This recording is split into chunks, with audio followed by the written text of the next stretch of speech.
श्रोते नमस्कार. आजच्या भागात आपण कात्रजची नळ योजना हे जे आहे हे डिटेलमध्ये सरांकडनं हे करू. सर, आज आम्हाला कात्रजची नळ योजना आणि पुण्यात कसं कसं कुठपर्यंत पाण्याचं शेवटचं डिस्ट्रीब्युशन झालं त्याच्याबद्दल आम्हाला सगळी माहिती सांगा. ठीक आहे. कात्रजचं आपण धरण बांधलं आणि हो, तलाव हो. इथपर्यंत आपण आलो होतो. आणि आता हे पाणी पोचवायचं कसं? कारण तसं म्हटलं तर हे दोन्ही खूप पुण्यापासून लांब होते. हं. म्हणून ती योजना आधीच ठरली होती. मग त्याला संपूर्ण दगडी नळ बांधायचा. दगडी का? तर परमनंट राहतो म्हणून. ओके. याच्यापूर्वी खापराची ती नंतर नाना फडणवीसांनी योजना केली होती ती. खापरी म्हणजे मातीचे खापरातनं केलेले नळ. पण ती त्या मानाने ती टिकाऊ नसेल का टिकाऊ ते? नव्हती. म्हणून नानासाहेबांनी दगडी नळाचा अट्टाहास केला. आणि तो नळ म्हणजे कसा, की जसं एखादा बोगदा किंवा भुयार असतं ना, बांधीव, हां. त्यातनं माणूस सहज चालत जाईल. म्हणजे त्याचा काय व्यास असेल? हां, म्हणजे थोडक्यात असं वरती त्याला असं कमान, दोन्ही बाजूनी भिंती आणि साधारण एक 8 ते 10 फूट उंची बापरे! असा तो सबंध बोगद्यासारखा तो नळ त्या कात्रजपासनं सरळ आणला कुठपर्यंत? आपला आत्ताचा अभिनव चौक जो आहे, हां. त्या चौकापासनं पुढे जाऊन म्हणजे ती लाईन जर सांगितली तुम्हाला, हं. तर ती आंबिलोड्याच्या साधारण 40-50 फूट, 30 ते 50 फूट अशा अंतरावरनं ती लाईन आणली. त्याची अलाइनमेंटच तशी आहे. हां. ती सोडा का केली? तर समजा पाणी एक्सेस झालं, तर ते आंबिलोड्यात सोडता यावं. ओके. कारण काही वेळा असं होतं ते साफ करण्यासाठी जर ती बंद केली, करेक्ट. तर मागे पाणी तुंबतं ना सगळं. आणि ग्रॅव्हिटेशनल फोर्स होता तो. हां. आणि तो चांगलाच हे असणार आहे. भयानक होता म्हणजे तो. म्हणजे त्याला मध्ये असं एक या बुधवार चौक वगैरे त्या भागात काहीतरी काम चाललं होतं. बरीच वर्ष झाली त्याला. आणि तेव्हा तो चुकून नळ फुटला. 30 फूट पाण्याचा प्रवाह उंच उडत होता. बापरे! एवढ्या प्रेशरने उडत होता तो. आणि तो म्हणजे ते बंद करताना जे ग्रस्त होते,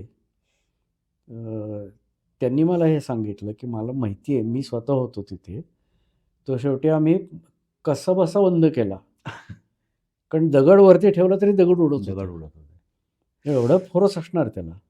साहजिक. मग काही वेळा असं होतं, की ते पाण्याचा निचरा व्हायला कुठेतरी पाहिजे ना, म्हणून त्याला ती आंबिलवाड्यात आउटलेट दिली होती. अच्छा, म्हणून ती अलाइनमेंट तशी आहे. हां. आणि ती कुठपर्यंत आली? सारसबागेच्या धरणापर्यंत आली. हं. तिथं संबंध सुटला आंबिलवाड्याचा. आणि मग तिथनं ती सरळ आली. त्याला वाटेत उच्छ्वास दिले होते त्यांनी. ओके. उच्छ्वास म्हणजे त्याला मी डिस्कनेक्टिंग चेंबर म्हणेन. दुसरी गोष्ट काय व्हायचं, की या प्रेशरनी एअर प्रेशर तयार व्हायचं. ट्रॅप. हां. तुझं ट्रॅप तयार होतं. तर एअर प्रेशर तयार झालं, की त्यालाही आउटलेट लागायचं. ते उच्छ्वासाचं झाकण काढलं, की ती हवा प्रेशरनी तुंबलेली हवाही बाहेर जायची. आणि उच्छ्वास म्हणजे साधारण एक 10 फूट बाय 10 फूट असं गोल किंवा चौकोनी अशी विहीर असायची. उंच वर रस्त्यापर्यंत आणलेली. आणि त्याच्यात मध्ये त्या भिंतीत वेगवेगळ्या आकाराची गोल भोकं ठेवलेली असायची. खालची भोकं मोठी, वरची जरा लहान किंवा एकाच साईजची, वेगवेगळ्या पातळीवर. आणि त्याला लाकडी दट्टे मारून ती बंद केलेली असायची. तर ही सोय कशासाठी? तर काही वेळा असं व्हायचं, म्हणजे पुढं झालंय तसं आणि त्याचे फाटे काढलेले त्यात दिसतं, त्याच्यावरनं आपल्याला हे लक्षात येतं, ओके. की आता ही एक समजा पाण्याची सरळ लाईन झाली. त्याला आजूबाजूला डावी उजवीकडे फाटे असणारच ना, हं. ते द्यायलाच पाहिजेत. मग कुठेतरी ते ब्रांच आउट त्याला हे करायला केलंय. पाहिजे, नाही तर इथून तिथे वाहत आहे असं काही नाहीये. आणि ते फाटे काढणे महत्त्वाचं आहे, कारण पुण्याचा विस्तार असा संबंध होत होता, हं. झाला होता रादर. बरोबर. मग ते फाटे काढण्यासाठी इकडचे या भिंतीतले 3 भोकं असली तर ती बंद करायची. पलीकडच्या याच्यातली ओपन करायची. म्हणजे जसे तो पाट तिथनं वळवतो सायमल्टेनियसली आपण तसं. हां, तो फाटा तिकडे चालू व्हायचा. मग यातलं जर आवश्यक असेल तर अजून एक भोक उघडायचं. म्हणजे दोन्ही बाजूने फाटे होतील. हां. इकडूनही पाणी वाईल तिकडूनही वाईल. वेळ प्रसंगी समजा साफ करा. बरं त्याच्यात काय असायचं की उच्छ्वास म्हणजे अशी खोल विहीर असायची. त्याच्यावरती एक 8 फुटाच्या वर साधारणपणे हे सगळे आउटलेट असायचे आणि मग त्याच्यावर परत रस्त्याच्या उंचीपर्यंत ती वरती न्यायची आणि तिथे वरती लाकडी झाकण असायचं की ज्यात उतरवता येईल. तर तिकडून येणारं सगळं पाणी जे असायचं त्यात गाळ असायचा. हं, हं.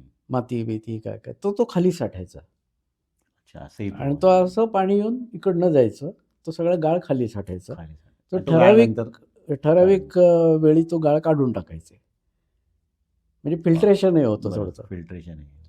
अशा याने ते उच्छ्वास साधारण एक 50, 60, 100 फूट अशा साधारण त्या अंतराने ते बांधत आणले होते. पुण्याचा जो नकाशा केलेला आहे 72 सालचा, 1872 सालचा, त्याच्यात हे सर्व दाखवलेलं आहे. ओके. ते उच्छ्वासांची जागा दाखवली, उच्छ्वास म्हणून लिहिलेले आहेत.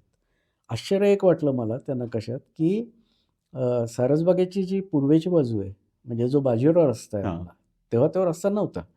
पण जिथं तो तलाव संपत होता किंवा तळं संपत होतं, त्या बरोबर कडेला ती पाईपलाईन संबंध अशी गेलेली आहे आणि त्या तळ्याच्या लांबीतच 8 उच्छ्वास आहेत ओळीने, बापरे! जे इतर याच्यात पुढे आहेत बरं 100-100 फुटावर आहेत. पण त्या लांबीत 8 दिलेले आहेत. तर ते का दिले असावेत? तर एकतर त्या कात्रजचं तिकडचं पाणी तळ्यात घेता यावं ड्युअल पर्पज किंवा तळ्याचं पाणी किंवा सुद्धा इकडचे पाईपलाईनमध्ये घेता यावं. अशा याने ते सगळे एकमेकांनी इंटरकनेक्ट करून ते तळ्यात म्हणजे अगदी तळ्याच्या कडेला आहेत. म्हणजे तळ्यातच आहेत असं म्हणा. आता सगळंच संपलंय ते सोडून द्या. सगळं बुजलेलंच आहे. मग तिथपासनं ती लाईन सरळ यायची. ती मोठी होती. त्याची उंची हळू-हळू कमी होत गेली होती. म्हणजे सुरुवातीला 10 फूट असेल, तर हे साधारण एक 8 फूट असेल. ओके. ती कुठपर्यंत येत होती? तर अभिनव चौकातकडनं बाजीराव रोडने आपण शनिवारवाड्याकडे जायला लागलो, की लगेचच एक मशीद दिसते तुम्हाला डावीकडे हो. आणि तिथे एक छत्रपती शिवाजी उद्यान म्हणून एक छोटंसं उद्यानही केलेलं आहे. हो. ते ट्रँग्युलर जागा होती पूर्वी आणि त्रिकोणी जागा. पडीक होती, तिथे एक दर्गा होता. हिंदू मुसलमानांची जी फोटो स्टुडिओ बिडिओ असे हां, बरेच असे तिथे असायचे. हाल्याची दंगल झाली होती. हाल्याने ते गणपतीची मूर्ती विटंबना केली म्हणून प्रचंड मोठी पुण्यात दंगल झाली होती. त्याच्यात अनेक हे दर्गे मशिदींची नासधूस झाली होती. तसा एक दर्गा तिथं होता. तो मला बघितल्याचं आठवतोय, पडका. तर माझ्यापेक्षा जे मोठे असतील त्यांच्या तर चांगल्या आठवणीत असेल. आणि त्याची भिंती थोड्याशा उभ्या होत्या फक्त दर्ग्याच्या, बाकी फोडून तोडमोड झाली होती त्याची सगळी. पण ते स्थान तिथं होतं त्यांचं. त्याच्या बरोबर समोर बाजीराव रोडच्या मध्यात आत्ता एक मोठा उच्छ्वास होता आणि त्यावेळी उच्छ्वासाला कुंडी म्हणायचे. ओके. तर त्या कुंडीचं नाव होतं संगमाची कुंडी. म्हणून तो म्हणजे संगम आणि त्याचं वैशिष्ट्य असं की तो तळ्याचा शेवट होता आणि तिथपासून साधारण एक 50 फुटावर तो संगमाची कुंडी होती तळ्याच्या टोकापासून. आणि या नकाशात ह्या 2 स्वतंत्र लाईन दाखवलेल्या आहेत. एक लाईन तिथून त्या संगमाच्या कुंडीपर्यंत कात्रजवरनं येते आणि तळ्याच्या अगदी पर्वती शेवटी तळ्याचे. सगळ्यात खोल भाग जिथे आहे सणसग्राउंडच्या इथे, तिथनं एक कनेक्शन त्या संगमाच्या कुंडीत दिलेलं आहे. म्हणजे वेळप्रसंगी पाणी कमी पडलं तर दोन्ही बाजूने पाणी सोडता यावं म्हणून ती संगमाची कुंडी. आणि मग तिथनं ती लाईन पुढे यायची आणि आपलं शिवाजी मराठा हायस्कूल वगैरे ती आहे त्याच्या मागच्या बाजूनी ती सरळ वळायची उजवीकडे. म्हणजे नातूबागेचा जो रस्ता आहे ना, आत्ता आपण असं वळून फडगेटाकडे जातो बघा, त्याच्या अलीकडे तिरकी, त्याच्यात मी पुस्तकात नकाशा दिला आहे त्याचा, ती तिरकी जाऊन भाऊ महाराज बोळ जो आहे आपला, चिंचेची तालीम वगैरे शेवट भाऊ महाराज बोळचा, तिथं अजून एक मोठं कुंडी होती किंवा उच्छ्वास होता, त्याला ती मिळायची. तिथं त्याची उंची आणि हे कमी व्हायची अजून. तिथे एक पहिला पुण्यातला याच्यावर म्हणजे हौद जो होता तो तिथं होता. तिथपासून हौदाला सुरुवात झाली. म्हणजे आता हे पाणी आणलं, आता काढायचं कसं त्यातनं? कारण ती लाईन जी असायची ते भाऊ महाराज बोळातनं सरळ पुढे जायची. तिथून पुढे जो शनिवार पेठेचा रस्ता आहे तुळशीबागेचा, हो. तर त्या तिथपर्यंत बहुमहाराज बोळ आहे. तिथून ती तिरकी तुळशीबागेतनं कोतवाल चौडीपर्यंत जायची. बरं. तेव्हा तुळशीबाग नव्हती. हं.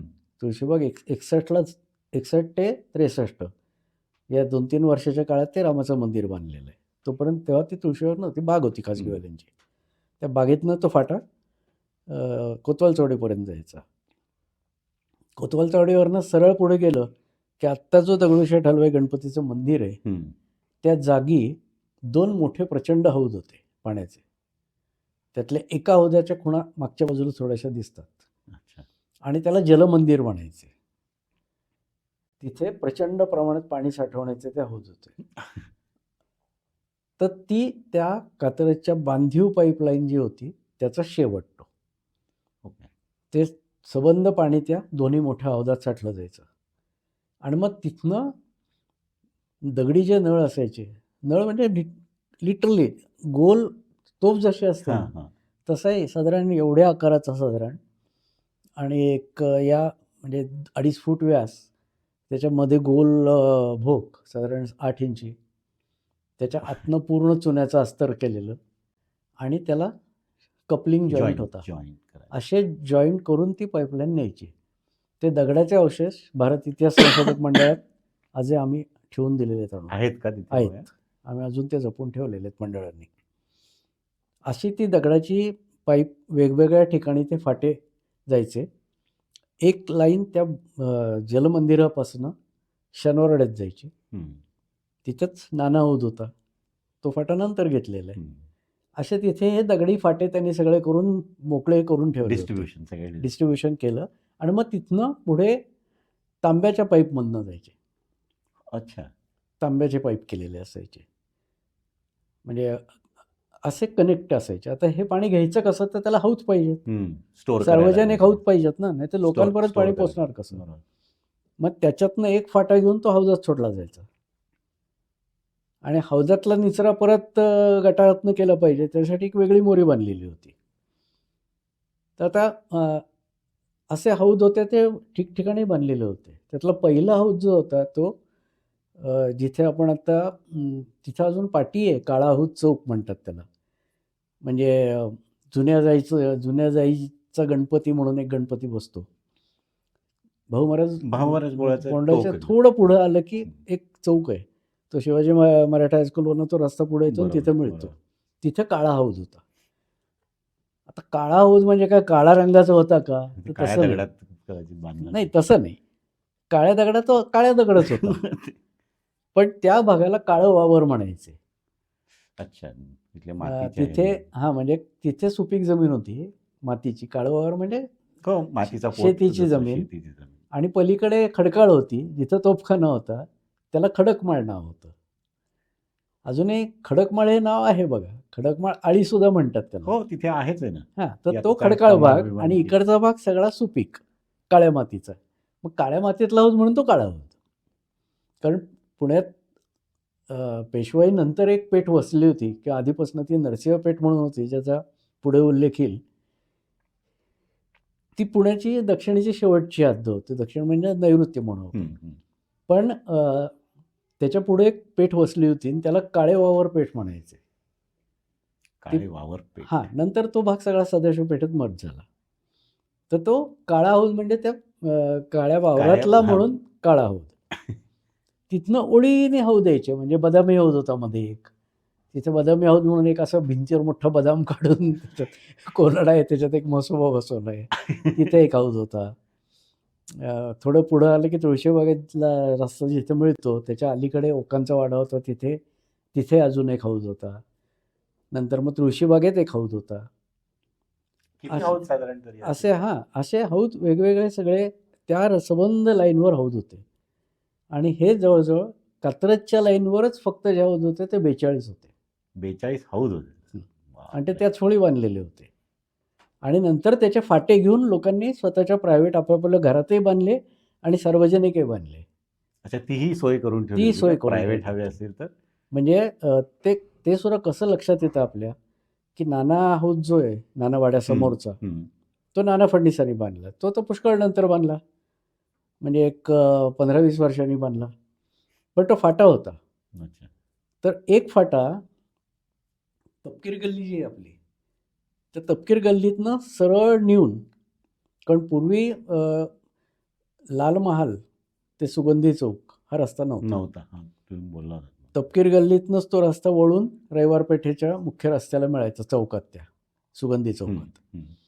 तर हरिपंत फडके म्हणून जे प्रसिद्ध सरदार होते, त्यांनी त्या या पाईपलाईनचा फाटा तपकीर गल्लीतनं नेऊन तो वळवून तिथं फडक्यांचा मोठा हं. 8 चौकी वाडा होता. त्या वाड्यासमोर एक हौद सार्वजनिक बांधला. ते फडके हौद जे म्हणून तो आपण फडके हौद चौकच म्हणायचे त्या चौकाला. कित्येक वर्ष फडके हौद चौक असाच होता. आता तो सुगंधी चौक म्हणतात, कारण हौदच राहिला नाही असं लोकांना वाटतं. पण तो हौद अजूनही आहे. आहे का अजून? हां. तो त्या सुगंधी जे आहेत कॉर्नरवरचे, ना मला वाटतं नारायणदास विठ्ठलदास कसं नाव आहे त्याचं, त्यांच्या मालकीचं आहे. आणि ते त्या हौदाचा वापर आता गोडाऊन म्हणून करतात. आणि त्यांनी तो जपून ठेवलं आहे. मी त्या थोरल्या सुगंधी जे होते तेव्हा भेटलो होतो. आता नाही आहेत दुर्दैवाने.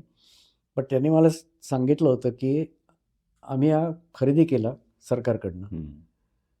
म्हणजे नाही ते काय लिलावच केला होता, आम्ही खरेदी केला. पण त्यात पाणी त्यात नव्हतंच. म्हणजे पाणी बंद कधीच केलं होतं. तर पाईपलाईन तांब्याची पाईपलाईन होती, ती काढून टाकली होती. त्यामुळे तिथे पाणी साठतच नव्हतं, नुसताच खड्डा होता. पण चांगला दगडी बांधीव होता. त्याच्यावरच 3 मजली बिल्डिंग बांधलेली आहे. त्या दगडे सबंध जे हौद आहे ना, त्या हौदाच्या दगडाच्या फाउंडेशनवरच ती बिल्डिंग वरची आहे. आणि त्याचा तळघर म्हणून हा हौद वापरला जातो. तर ते म्हणले आम्ही तो जपला, आम्हाला हौद ठेवायचा होता. मग करायचं काय, तर त्याचं गोडाऊन केलं त्यांनी. आणि त्याला एक छोटा चिन्हही आत जायला. म्हणजे आता ते परवानगी देतात की नाही माहीत नाही, पण सुगंधींनी मला पत्र पाठवून बोलवून घेतलं होतं आणि मला दाखवलं होतं. 90 सालची गोष्ट आहे ही. असे 42 हौद त्या एका ह्याच्यावर होते, फक्त कात्रजवर. आणि हौद मोठे असायचे, 2 भाग असायचे हौदाचे, एक वापरण्यासाठीचा आणि एक पिण्याचं पाणी नेण्यासाठीचा. त्यामुळे तेही त्याच्यात बायफर्केशन होतं. कुठेही जरी तुम्ही कुठले हौद बघितलेत, तर एक 4 बाय 4 फुटाचा हौद असं कधी नव्हतं. चांगलं एक 15 फूट बाय 20 फुटाचे असे 2 हौद किंवा जास्तच. आणि त्याच्यामध्ये तो उच्छ्वास असायचा, म्हणजे सायफन असायचा. तो इकडून पाणी यायचं आणि त्या सायफननी दोन्ही हौदात सारखं समपातळीत राहील असं ठेवलं जायचं. एक हौद वापरायचा अंघोळीचा मुक्तमुख आणि दुसरा हौद पिण्याचं पाणी भरायचं. त्याच्यात ते वापरायला बंदी होती.